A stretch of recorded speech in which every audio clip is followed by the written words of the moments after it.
드디어 러시아 브라스프스틱 국제공항에 도착하게 되겠습니다.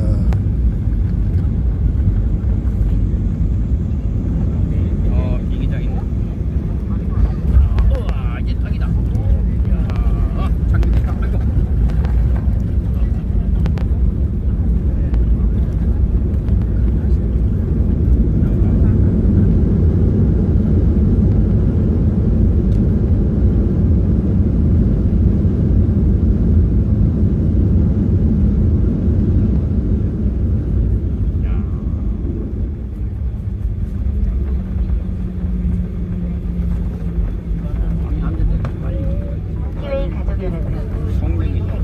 블라디보스토크 국제공항에 도착했습니다.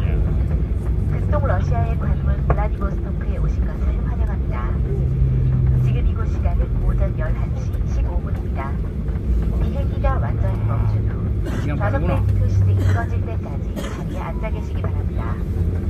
선반을 여실 때는 물건이 떨어지지 않도록 주의해 주시고 이드 시스템들이 없는지 다시 한번 살펴주십시오. 행복을 나르는 항공사 티웨이와 함께 해주신 가족 여러분, 앞으로도 더욱 정성껏 모시겠습니다. 안녕히 가십시오. Happy flight to you.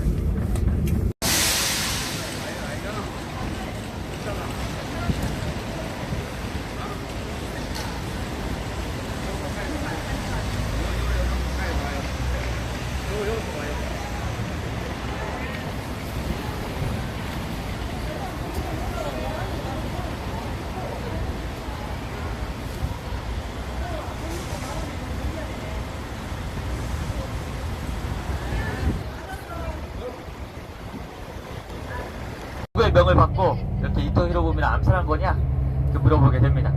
저 안중근 의사는 말하기를 나 혼자 이 대동공보라는 신문을 보고 결행한 것이다. 내 뒤에는 아무도 없다.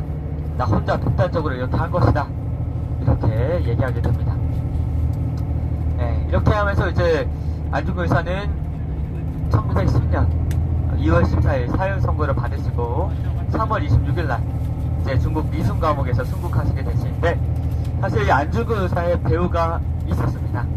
바로 그분이 최재형 선생님이 되겠고요.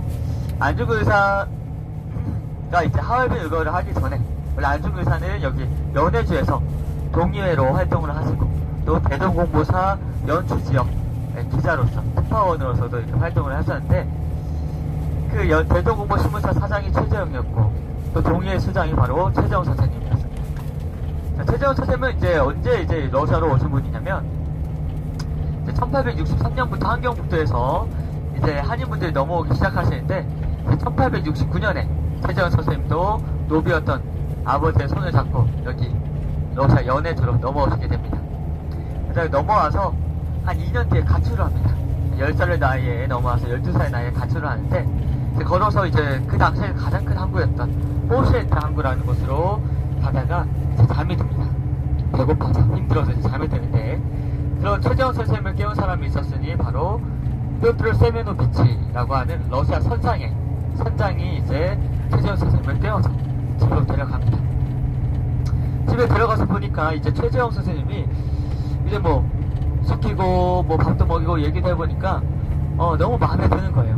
당시 이 피오트르 부부에게는 자식이 없었습니다. 그러니까 아내가 이제 아이를 낳을 수 있는 그런 몸이 아니어가지고 자식이 없었습니다. 그래서 이제 최재형 선생님을 양아들로 드리게 되는데 그래서부터 이제 최재형 선생님은 그때부터 노비의 아들이었다가 일순간 러시아 선장의 아들로 탈바꿈이 되면서 엘리트, 나름대로 러시아에서는 엘리트 코스를 밟게 됩니다. 이제 뭐 선장의 아들, 지금도 이제 선장의 아들이라고 하면은 되게 이제 어마어마한 것인데 그 당시에는 더 그랬죠. 그래서 이제 선장의 아들이 되자 이제 최재형 선생님은 러시아에 대해서 받을 수 있는 엘리트 교육을 다 받으시고 약 6년간 세계 일주를 한 2번 정도 할 수 있는 그 거리를 항해를 합니다. 선장이었던 아버지를 따라서. 항해를 마치고 돌아온 최재형 선생님은 러시아 내에서는 이제 알아주는 또 그런 인텔리가 되어 있었죠. 그래서 최재형 선생님이 이렇게 블라디보스톡, 당시로 이제 블라디보스톡에서 러시아 정부 차원에서 이쪽을 극동적으로 개발하자 한국 쪽을 개발하자 해가지고 군인들도 많이 오고 또 무역선도 많이 오게 됩니다. 최재형 선생님도 그때 또 기회가 오게 됩니다. 당시 이제 이쪽에 약 17만 명 가량의 고려인 분들이 계셨는데 러시아에서 이제 크라스키노로부터 라지돌레까지 이어지는 대대적인 도로 공사를 이렇게 하게 됩니다. 근데 거기에 가장 많이 투입된 인부가 누구냐면 우리 고려인 분들이 많이 투입되게 되는데, 근데 고려인 분들이 러시아 말을 그렇게 잘하지 못하세요. 그래서 이 러시아 이제 감독들 사이에서 통역을 해줄 사람이 필요했습니다.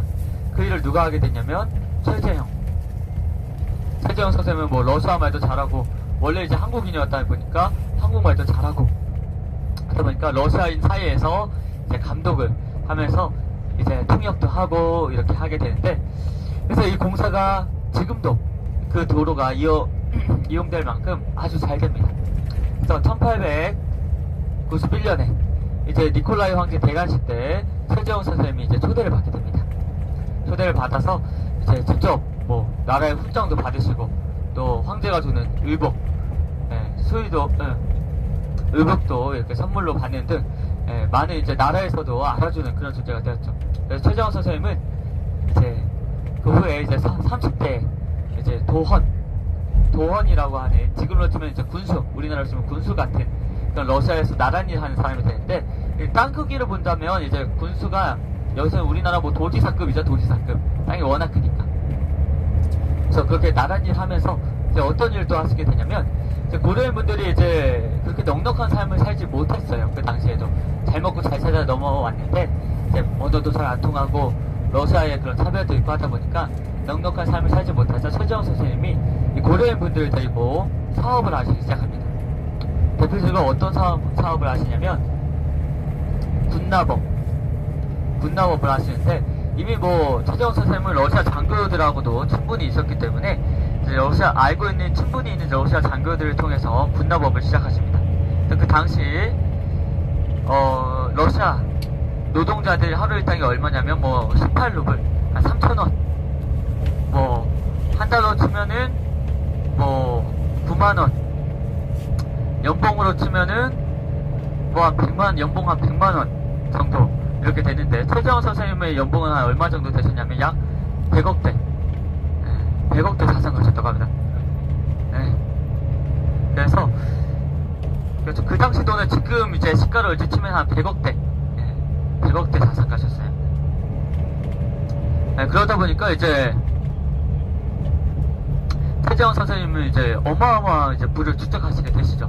근데 그 부를 다 어디다 썼냐면 이제 고려인 분들을 살 수 있는 마을을 만들어주고 또 학교도 세워주고 영화관도 세워주고 또 공부 열심히 하는 학생들은 이렇게 수도로 모스크바로 유학도 보내주고, 다 고려인 분들이 잘 먹고 잘 살게 할 수 있는, 어떻게 보면 이제 노블레스 오블리제 그 정신을 이제 가지고 이렇게 활동하신 분이 또 최재형 선생님이 되겠습니다. 근데 최재형 선생님은 이제 러시아 이름이 쳇뼈토르라는 러시아 이름이 있었는데, 쳇뼈토르라고 부르지 않고 쳇벨치카라고 고려인들 사이에서는 불렸습니다. 이 벨치카는 이제 우리나라 말로 하면 난로라는 뜻으로 최재형 선생님이 이제 난로같이 따뜻한 분이셨고, 난로같이 자기를 태워서 자기를 희생해서 주변에 따뜻하게 해주시는 그런 분이셨기 때문에 아주 고려인들 사이에서는 덕망이 아주 높으셨습니다. 그래서 이제 안중근 의사의 그 기록을 살짝 보면은 이제 자기가 이제 연해주에 왔을 때 이제 최재형 선생님을 만나러 가는데 고려인 분들 집집마다 최재형 선생님의 사진이 없는 곳이 없었다 라고 할 만큼 고려인 분들한테 인기가 아주 높으셨고 또 아주 이제 멋진 분이셨죠. 그런데 이제 1904년부터 1905년까지 여러분 어떤 일이 생깁니까? 러일 전쟁이 터집니다. 자, 러일 전쟁은 왜 일어났을까요? 한반도를 누가 가질 것인가? 제국주의였던 러시아와 제국주의였던 일본이 한반도를 두고 이제 격돌한 게 러일 전쟁이 되겠습니다. 한반도와 더불어서 만주 지역까지 누가 가질 것인가 격돌하게 되는데, 세계 정세는 다 러시아가 이길 것이다 생각을 했어요. 왜냐면 일본이 이제 러시아하고 싸울 만큼의 그런 자금력도 안 되고 또 인구도 안 되고 또 군사력도 안 됐기 때문에 당연히 러시아가 이기겠지 했는데 모두의 생각을 뒤집고 일본이 이깁니다. 어떻게 일본이 이겼냐? 바로 러시아, 제국주의였던 러시아의 팽창을 경제하던 미국과 이렇게 서방 세력들, 유럽 쪽에서 일본의 편을 들어줬기 때문에 일본이 이기게 됩니다. 이제 미국이나 영국 쪽에서 이제 일본이 러시아하고 이제 싸울 때 필요한 뭐 군자금도 뭐 지원해주고, 또 이제 당시에는 이제 석탄, 연료에 석탄이 있었는데 석탄을 주로 이제 누가 가지고 있었냐면 영국. 물론 러시아에서도 낫긴 했지만 영국이 거의 다 가지고 있었기 때문에 영국 쪽에서는 이제 러시아로 가는 그런 석탄의 그런 길을 다 막아버렸죠. 막아버리고 이제 러시아의 그 뱀픽 함대의 그런 노선이라든가 이런 것도 다 일본 측에게 얘기해주고 뭐 그렇게 되면서 그 당시 최강 함대였던 이제 발틱 함대도 이제 한반도로 넘어오기 전에 일본에 의해서 대패하고, 또 러시아 군인들도 당시 이제 시베리아 횡단 열차가 아직 완공이 블라디보스토크까지 완공이 안 됐기 때문에 군사 물자라든가 이런 게 들어오는데 아주 힘들었죠. 그렇게 해서 이제 결국 최종적으로는 뭐 결과적으로는 일본이 이기게 됩니다. 그래서 1905년에 일사 조약을 맺게 되죠.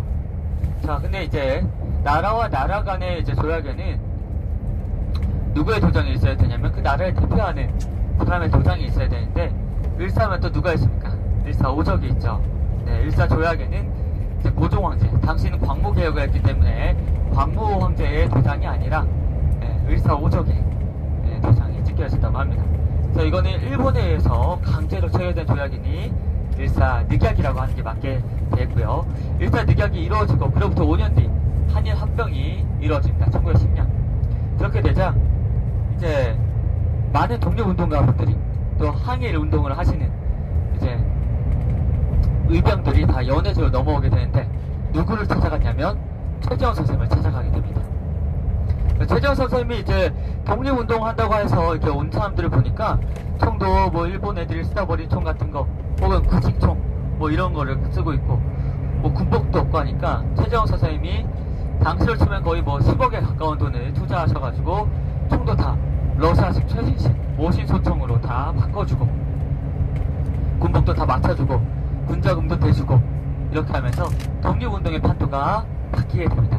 이때 어떤 일을 하시냐면 동의회, 안중근 의사가 소속되어 있던 그 동의회를 창설하시면서 이제 대대적으로 항일 운동을 시작하시죠. 그렇게 이제 최재형 선생님의 지원 아래 이제 항일 운동이 엄청난 활약을 보이자 이제 일본 측에서는 러시아에게 요구를 합니다. 최재형이 더 이상 활동을 못하게 막아라. 왜냐하면 러일 전쟁에서 일본이 이겼기 때문에 일본은 이제 러시아한테 이제 발언할 수 있는 그런 발언권이 있었죠. 그래서 이제 처음에는 이제 러시아도 들어주지 않았죠. 뭐 자기네 나라에서 나란 일도 하던 뭐 그런 사람이었으니까. 그런데 이제 한일 합병이 이루어지고 러시아 측에서도 이제 더 이상 일본의 발언을 묵살할 수 없게 되자 이제 최재형 선생님을 이제 일본의 스파이다라는 누명을 쓰여서 감옥에 가게 됩니다. 감옥에도 가시고, 또 그 외에도 이제 러시아와 일본에 의해서 많은 재산도 가끔 몰수도 당하시고 뭐 이렇게 하면서 이제 드러나는 활동을 많이 못하시게 됩니다. 그래서 이제 일본 측에서 계속된 요구에 못 이겨서 러시아에서는 전쟁을 대비한다라는 명목하에 젊은 고려인분들, 고려인 남성분들을 다 군대에 징집해버립니다. 그리고 총기들은 불법 총기 소지죄 하면서 다 뺏어가버리고, 이렇게 되면서 이제 항일 운동이 조금 덮어지게 됩니다. 그래서 최재형 선생님이 어떤 일을 하시냐면 대동공보, 안중근 의사가 이토 히로부미가 하얼빈으로 간다.